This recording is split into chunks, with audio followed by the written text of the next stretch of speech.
Si vous êtes nouveau sur la chaîne, n'oubliez pas de vous abonner et de liker la vidéo. On commence. Nouveau membre du PFL, Francis Ngannou se prépare d'ores et déjà à effectuer ses débuts dans le ring de boxe. Opposé le 28 octobre prochain à Fury, l'ancien champion UFC a tenu à mettre sauvagement en garde son redoutable adversaire.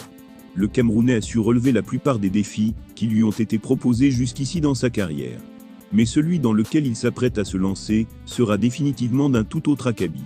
Ancien champion des poids lourds à l'UFC, Francis a dû se défaire de nombreux colosses au grand talent pour obtenir ce statut. Or après son départ de la fédération, il a décidé de se jauger face à une adversité bien différente. En effet, avant de se frotter aux robustes combattants du PFL, le Predator tenait à faire ses premiers pas dans l'univers de la boxe. Le tout sans faire dans la facilité, puisqu'il a pour cela tout fait pour affronter Tyson Fury. Un challenge ô combien périlleux, pour lequel il a dû faire appel au service de Mike Tyson. Légende de la boxe dont les méthodes d'entraînement se révèlent corsées et n'ont pas échappé à son rival britannique. Champion WBC des poids lourds, et toujours invaincu après 34 combats, Fury n'a plus à prouver sa valeur. À ce titre, il a accepté volontiers de se mesurer à Ngannou. Combattant à qui il a toutefois préféré envoyer un avertissement glaçant avant leur retrouvaille dans le ring. Interrogé depuis au micro de TMZ Sport, le Camerounais lui a emboîté le pas en lui adressant à son tour une déclaration des plus tonitruantes. Il a déclaré « Ce qu'il dit n'a pas d'importance, parce que ce qui compte au final, c'est ce qu'il va se passer en Arabie Saoudite. Et en Arabie Saoudite, il va finir affalé sur le ring, je peux vous le dire. » Sûr de sa force et de sa capacité à mettre n'importe qui KO, Francis sait malgré tout qu'il aura affaire à un sacré client le 28 octobre. Pas de quoi le déstabiliser pour autant. Il a donc ajouté ceci, il est bon en ce qui concerne le fait de se relever, après avoir été envoyé au tapis. On va pouvoir vérifier à quel point il est étant donné qu'il va se faire coucher. Malgré sa relative expérience, en tant que boxeur, Ngannou débarquera donc visiblement plein d'ambition à Riyad.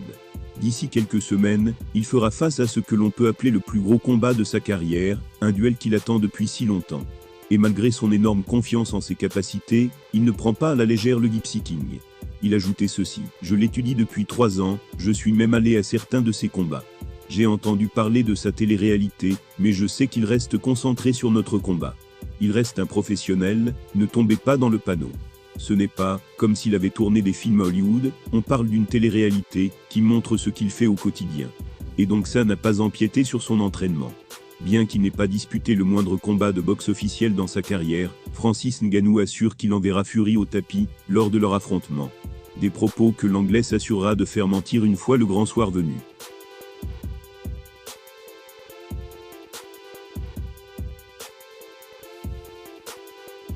Que ce soit dans l'octogone ou face aux journalistes, Francis Ngannou n'est pas connu pour faire dans la dentelle. La langue de bois, très peu pour le Predator. Ce dernier l'avait d'ailleurs parfaitement prouvé, il y a quelques années en abordant le cas de Donald Trump. Difficile de se montrer plus clair. Francis Ngannou n'est pas juste l'un des meilleurs combattants à même de l'histoire, c'est aussi un athlète au parcours aussi singulier que semé d'embûches.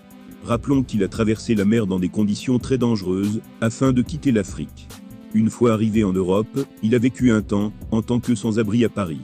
Tout cela ne rend son succès sportif que plus beau aux yeux des fans et des observateurs.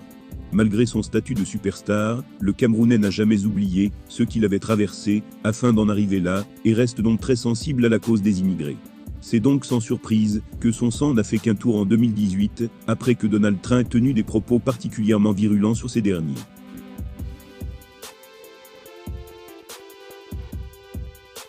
Président américain à l'époque, il s'était fait atomiser par le natif de Battier au micro de MMA Fighting. Voilà ses propos, « Je suis un immigré. J'étais, je suis et je serai un immigré. Cette année, l'année prochaine, 10 ans plus tard, je serai toujours un immigré. Je sais pourquoi ils partent. Ils ne quittent pas leur pays, parce qu'ils le veulent, ou parce qu'ils aiment un autre pays plus que le leur. Ils quittent leur pays, parce qu'ils n'ont pas le choix. Oui, cela me dérange. Tous ces gens dont parlait Train, ce sont des gens comme nous. C'est difficile d'accepter et d'entendre des choses comme ça. Pour ma part, je sais quel était mon objectif lorsque j'ai quitté mon pays, et voir quelqu'un qui veut simplement briser ce rêve et cet espoir me met en colère. Ce type est une honte pour l'Amérique, car ce pays a été construit pour et sur l'immigration. L'Amérique est le pays que les pays pauvres du monde entier considèrent comme un modèle à suivre. Ils n'attendent pas de l'Amérique qu'elle leur donne quelque chose, mais simplement qu'elle les regarde comme un exemple pour construire leur propre pays et obtenir une meilleure situation. Ce pays s'en sort bien, avec de grands présidents comme Barack Obama. Ou alors des hommes, comme Martin Luther King, et d'autres personnes comme lui, qui ont dû travailler pour cela. Aujourd'hui nous avons un type, comme Donald Trump qui vient mettre tout ça à terre, c'est une honte. Que ce soit dans l'octogone, ou bien devant un micro, le Predator ne retient pas ses coups, et on imagine que les oreilles de l'ancien chef d'État US ont dû siffler à ce moment-là. Preuve qu'à l'époque déjà, Ngannou et le président de l'UFC étaient tous sur la même longueur d'onde.